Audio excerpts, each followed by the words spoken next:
sintética, uma das coisas primordiais que a gente tem a ver com o sortimento, com a categorização, com a taxonomia que se usa para se apresentar milhares de produtos dentro de uma home. Como é que se pensa isso que a gente chama de catálogo? E isso, uma das empresas que vem fazendo isso maravilhosamente bem e aceita compartilhar essa estratégia, o que é raro normalmente, como é que se faz essa evolução? Ele é graduado em marketing com pós-graduação em gestão de negócios pela ESPM, tem mais de 10 anos de experiência em e-commerce, e ele vai falar sobre como é que se pode impulsionar seus resultados por meio de um catálogo ágil e eficiente. Aqui, sim, faz toda a diferença e somos profundamente gratos, porque eles realmente ensinam como é que pode ser feito isso enquanto você está pensando na seleção do seu sortimento que você vai subir para cada marketplace. Quero convidar o Jorge Luiz Monteiro, gerente de plataforma digital do Carrefour Marketplace. Jorge Luiz, boa tarde. Boa tarde, Vivi, tudo bem? Tudo bem, seja bem-vindo, a fala está com você. Muito obrigado. Bom, antes de mais nada, quero fazer questão de agradecer essa oportunidade imensa, né, que vocês estão nos proporcionando, de compartilhar isso com os nossos parceiros, compartilhar isso com o pessoal, e principalmente a oportunidade também de parabenizá-los, né, pela iniciativa de disponibilizar, mesmo num cenário tão caótico, conteúdo e entretenimento para as pessoas que estão reclusas e assim por diante. Bom, como você bem antecipou, a gente vai falar um pouquinho aqui sobre catálogo. Vou passar bem rapidamente aqui pelo meu histórico. Passei por players como Etna, Tânia Bulhões, Netshoes, e desde 2015 estou no Carrefour. Fiz parte do time responsável pelo relançamento do site num primeiro momento e depois pelo lançamento do Marketplace também. Desde então já se passaram 5 anos. E sempre quando a gente fala aqui um pouquinho de Marketplace, fala um pouco de produto, de catálogo, é sempre importante também a gente compartilhar um pouco de um fator bem determinante, que a gente teve mudança de estratégia no meio do caminho. E isso gerou uma complexidade muito, muito grande, né, para a idealização e para a adequação do ecossistema da infraestrutura. Lá atrás, quando a gente fez o lançamento do nosso Marketplace, a gente tinha a ideia de ser um sortimento complementar. Então, a gestão ela era feita pelo comercial do próprio 1P, eles que geravam a demanda para a gente negociar e trazer o parceiro. Esse parceiro ele tinha exclusividade na categoria, não tinha concorrência, então, por isso, ele aceitava pagar um pouco mais de comissão, só que o ponto principal é que a gente preparou uma arquitetura, uma infra para poucos sellers e para poucos produtos.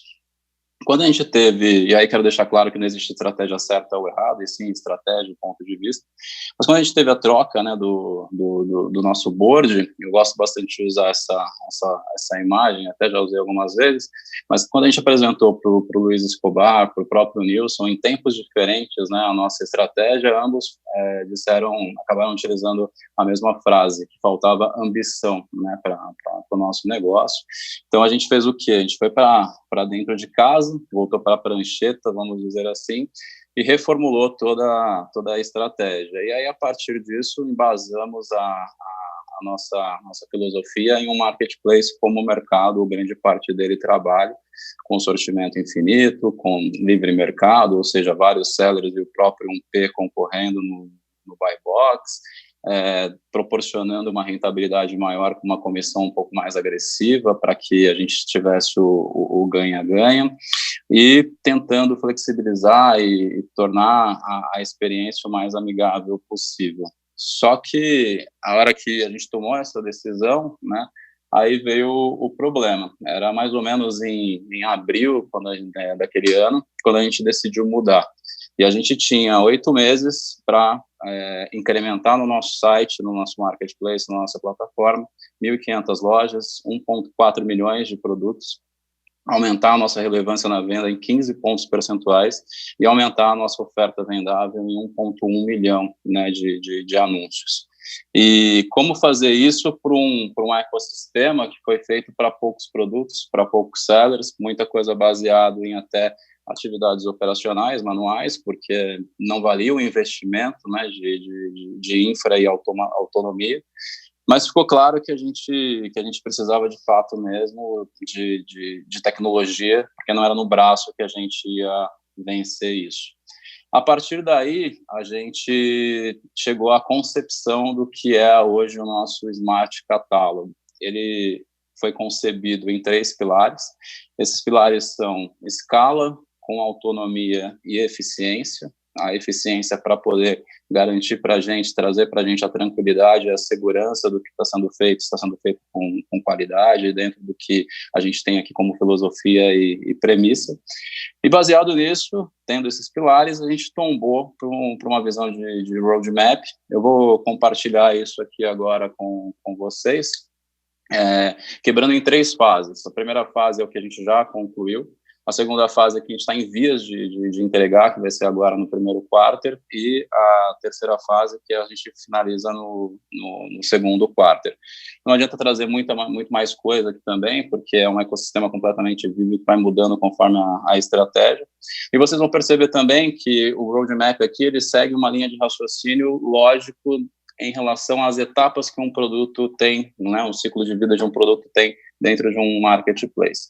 Então, a gente começou colocando o algoritmo na curadoria. Por quê? Porque a gente recebia uma quantidade imensa de produtos que não eram elegíveis para ser catalogado e publicado no nosso portal, no nosso canal.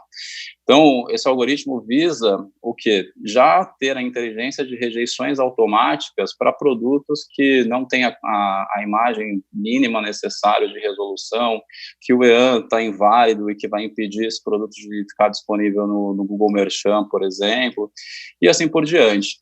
Para vocês terem uma ideia, hoje, essa sanitização feita pela curadoria rejeita mais de 50% dos produtos que a gente recebe. Então, isso também mostra o quanto a gente tem de oportunidade para poder ter muito mais produto no nosso site, e aí depois eu vou compartilhar com vocês uma outra frente que a gente está em desenvolvimento para poder atacar isso. A blacklist, ela foi concebida para trazer a segurança, porque por mais que um produto tenha tecnicamente o pré-rec para entrar no nosso sortimento, pode ser que ele seja fora da política, né? Pode ser que seja uma arma, uma munição, um produto não autorizado pela Anvisa. Então, a blacklist proporcionou a gente ter essa sanitização também aderente às políticas do Carrefour, às leis brasileiras e assim por diante. A partir daí, a gente começou a atacar o match. Por quê? Porque o match traz uma velocidade muito rápida para a catalogação, diminui demais o SLA e melhora a experiência no nosso front, né, proporcionando diversos anúncios, diversas ofertas numa mesma PDP, e até para o seller também é bem interessante, porque dá a ele o direito de concorrer, né, com os outros sellers de igual para igual, sabendo qual precificação está sendo feita, qual frete está sendo cobrado, qual prazo está sendo praticado. E o match foi bem interessante, depois eu vou compartilhar com vocês aqui alguns KPIs, mas hoje a gente já trabalha com 0 backlog nessa frente, e a gente tem obtido resultados bem relevantes, inclusive dando a oportunidade para algumas categorias ainda em piloto serem associadas automaticamente. Sobre a categorização, foi uma decisão bem difícil para a gente, se a gente ia fazer como alguns players, deixar na mão do próprio seller fazer isso, o integrador, ou se a gente ia trazer a responsabilidade para a gente. A gente optou em trazer para a gente, e isso custou um preço grande, né, porque a categorização passava a ser um gargalo, porque eu precisava ter um número de pessoas enorme trabalhando nessa frente para garantir que todos os produtos fossem categorizados, seguissem para a fila de enriquecimento e publicação. Então, a gente investiu pesado em algoritmo, eu coloco aí que a gente está no meio do caminho, a gente já tem um volume significativo de produtos que são categorizados, sugeridos automaticamente pelo sistema, mas ainda tem um caminho bacana a ser percorrido. Já o enriquecimento é o cara que a gente está ainda mais embrionário, mas é onde a gente vai colocar muita força, muito esforço, porque ele vai realmente trazer, no nosso entendimento, a virada de jogo, né?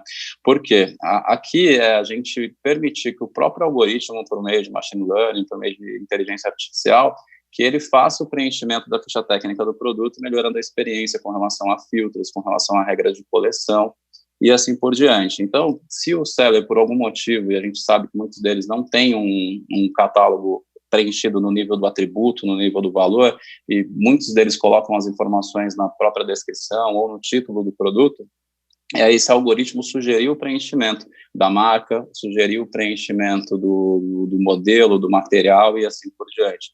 Hoje a gente consegue que esse algoritmo consiga enriquecer sozinho entre 2 e 5, né, valores. A ideia é que a gente consiga aumentar isso de forma significativa a permitir que a publicação do item passe a ser automática, 100% automático, já com a categorização sendo feita automaticamente e o enriquecimento também sendo feito automaticamente. Lógico que a gente baseia a automação, né, ligar a chave pelo autônomo, só depois que a gente consegue acurácia interessante, né, segurança interessante. Isso que está em andamento, mas em vias de, né, agora nesse primeiro quarto, até o final desse mês, a gente já disponibiliza boa parte dessas frentes aqui, começa com a opção de disponibilizar ao seller a autonomia dele gerir o catálogo dele. Então, pegando esses 2 itens, o portal e o importador, ele está diretamente relacionado a isso. Então, o seller poder, na persona de usuário, acessar o nosso portal, enriquecer os seus produtos, isso ele já consegue fazer hoje.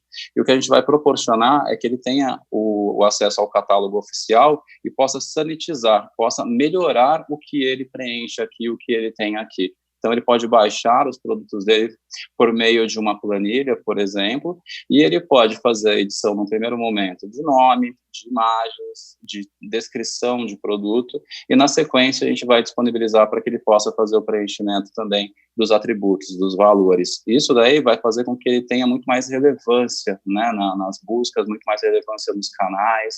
Isso vai ajudá-lo a ter maior conversão, porque às vezes o cliente acaba não fechando o pedido por uma dúvida que ele possa ter que não está ali na informação do produto, então isso vai ajudar muito.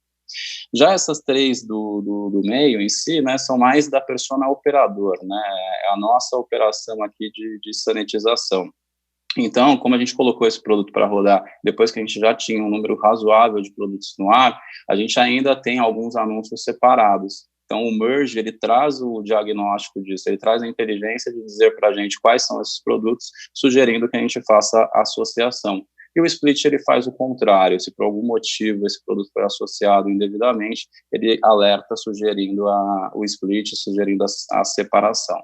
O ajuste massivo, ele trabalha baseado em cima de sanitização, então, por exemplo, eu posso ter o mesmo atributo, o mesmo valor preenchido de formas diferentes. 3 corações com numeral, com texto, com acento, sem acento. Eu posso identificar esses valores e sanitizar, fazendo com que ele fique um só. E no filtro do front, ele apareça uma vez só, ao invés de duplicar, triplicar, e assim por diante. E a nossa evolução, essa primeira parte aqui já trata aquela questão que eu disse da rejeição. Eu disse que a gente tem 50% de oportunidade de ter mais produtos catalogados e disponíveis para venda no nosso site. O que a gente vai fazer? A gente vai disponibilizar, hoje a gente já disponibiliza, mas a gente vai disponibilizar de uma forma muito mais amigável, muito mais eficiente e usual, para que o seller tenha acesso a todos os produtos que foram rejeitados. E ele consiga, inclusive, fazer a tratativa disso. Então, foi rejeitado porque a imagem está abaixo da resolução. Ele pode fazer o upload da imagem dentro do padrão e reprocessar esse produto. Reprocessar o título, reprocessar a descrição, reprocessar um EAN. Então, isso vai dar uma oportunidade a ele de ter muito mais produto vendável, de ter muito mais receita no nosso canal. O tratamento das imagens, hoje, dos 50% rejeitado, 35% está focado em imagem. Ou ela está acima do padrão, ou ela está abaixo do padrão. O que a gente vai fazer aqui é um algoritmo que vai já fazer a tratativa dessas imagens e permitir que esses produtos entrem no fluxo. No primeiro momento, a gente vai atacar as imagens que são acima, porque é mais fácil, né? Não perde qualidade, então a gente pega essa resolução, reduz e manda para o fluxo, e num segundo momento a gente vai fazer a tratativa das imagens que são inferiores. Dá um pouco mais de trabalho, porque tem pixels na jogada, mas a gente tem um time já dedicado para poder atacar isso. O replicador, a gente tem ainda uma boa parte das categorizações sendo feitas manualmente, e ela vai ajudar a escalar isso. Então, quando a gente tiver lá uma quantidade de produtos de que tem o mesmo termo, que tem uma mesma palavra-chave, um mesmo filtro, a gente vai poder utilizar isso para classificar de forma massiva. Então, eu posso usar no filtro, por exemplo, a palavra sofá, vai retornar todos os produtos que tem com essa palavra no termo, e a gente pode, de uma única vez, replicar a categorização para todos os produtos. Isso vai ajudar muito a reduzir o nosso tempo de SLA para a publicação de um item. E os dois dois finais, aí, mas não menos importantes, né, que são o portal do fornecedor e integrações, eles estão mais focados a trazer agora para o jogo os produtos do nosso 1P para o Smart Catalog. Ele foi concebido inicialmente para o 3P, mas agora, com os resultados que a gente vem obtendo consideráveis e com a evolução latente que ele apresenta, né, no dia após dia, a gente vai trazer também os produtos de 1P. Então, a integração, ela permite a integração, por exemplo, com uma Simples, que já vai trazer toda a ficha técnica do produto preenchido, dando a possibilidade do redator apenas se atentar à taxonomia, a SEO e a texto vendedor, sem perder tempo com preenchimento de valores de ficha técnica ou tratamento de imagens. E o portal do fornecedor, a gente trabalha com grocery, né? A gente trabalha com food, é muito difícil a quantidade de fornecedor que se tem regional, e esses caras não têm a infraestrutura que um fornecedor, que uma indústria tem normalmente para poder disponibilizar as informações. A gente vai disponibilizar um portal amigável para que ele possa, de forma simples, subir as informações do produto dele, seja unitário ou seja massivamente. Compartilhando um pouco aqui com vocês de resultados, o nosso match nos últimos 3 meses, ele já chegou a uma acurácia de 83%, ou seja, então 83% do que o sistema sugere está correto, e a gente já tem categorias rodando em 95%, 98%, 99%, que são essas que a gente vai rodar como piloto, né, num primeiro momento. A categorização pode parecer pouco, mas a gente tem evoluído de forma consistente. A expectativa é que a gente consiga, até o final desse primeiro semestre, chegar a 50% das categorias categorizadas automaticamente pelo nosso sistema. Lembrando que a nossa acurácia, ela é bem grande, então a gente coloca um nível de acurácia muito alto para poder permitir que seja feito automaticamente. E aqui eu vou compartilhar aqui um pouquinho com vocês o que foi, né, o resultado dos principais KPIs do Marketplace em 2019. Ele segue também uma linha lógica, né, de entrada entre o seller, que entra o produto, que fica disponível o anúncio e, finalmente, a venda e o share. Então, vocês vão perceber que a gente tem crescimento significativo em todos os KPIs. Sellers, a gente cresceu 135%. O número de produtos, a gente dobrou de tamanho, chegando a 4,2. Hoje, a gente já está com 5 milhões de produtos. Ultrapassamos ontem a barreira dos 5 milhões. Ofertas, a gente chegou a 1,4, com 103% de crescimento, e a gente dobrou de tamanho e relevância dentro do site, chegando a 24% de market share. Uma informação bem relevante também, que a gente deve ter alguns parceiros aí. O ano passado, principalmente no primeiro semestre, a gente teve até tudo isso começar a rodar e rodar bem, a gente tinha um backlog significativo, né, de produtos a serem catalogados. E hoje é com grande felicidade, né, que eu compartilho com vocês que o nosso backlog está praticamente zerado. A gente tem 80 mil produtos só na fila para ser catalogado, para ser enriquecido, e 50% disso, ou mais do que 50% disso, está a menos de 15 dias. A gente chegou a ter 60 dias para catalogação. Então, realmente, os resultados têm sido bem consistentes e a gente confia muito que até o final desse semestre, colocando tudo isso que eu apresentei aqui para vocês em prática, que a gente vai chegar a um patamar realmente totalmente diferenciado. Bom, pessoal, espero ter sido esclarecedor. A gente vai abrir um pouquinho agora para dúvida. Do lado está o QR Code que manda para o meu LinkedIn, caso vocês queiram tirar alguma dúvida, caso vocês queiram me adicionar também, eu fico à disposição depois da palestra. Jorge, muito obrigada. É sempre importante para o seller entender como é que funciona o catálogo de produtos da plataforma que ele escolhe vender. Muitas vezes eu recebo reclamação, por exemplo, do tipo, olha, eu mandei a minha lista de produtos e até agora, acredita, tem 60 dias e não subiu. Quando o seller conhece quais são as regras, a parte técnica que rege o catálogo do Marketplace, isso faz toda a diferença na forma como ele cadastra o produto para subir para vocês. Bom, Jorge, a pergunta é, qual a sua recomendação que o seller de uma categoria dentro do Carrefour você vende de alimentos, máquina de lavar, televisão, outros itens que não são normalmente encontrados, talvez, dentro de um Carrefour bairro, por exemplo. Mas dentro do marketplace você tem um leque maior. Que cuidados o seller, sabendo agora, e talvez esteja aí nessa fila esperando a aprovação para vender com vocês, o que ele precisa olhar dentro do cadastro de produtos para atender a teu requisito, que é fundamental e ajudaria absurdamente?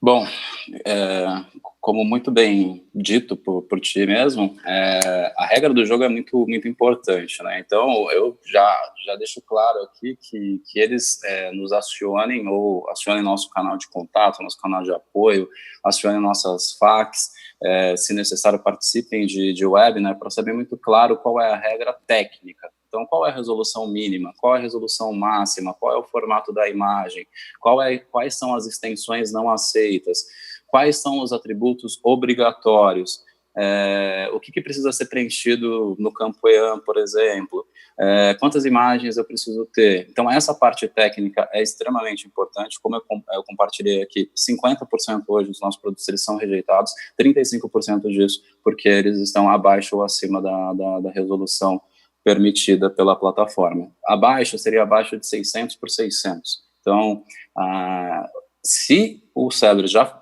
tomar a atenção, tomar esse cuidado com relação à resolução e à extensão da imagem, ele já sai na frente de forma considerável.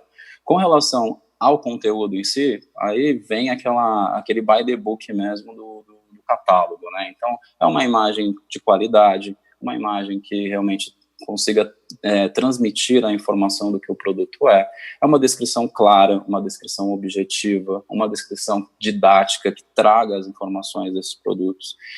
É garantir que tenha uma ficha técnica preenchida o mais enriquecida possível, porque isso é fator determinante no momento de decisão, de compra, de funil de compra.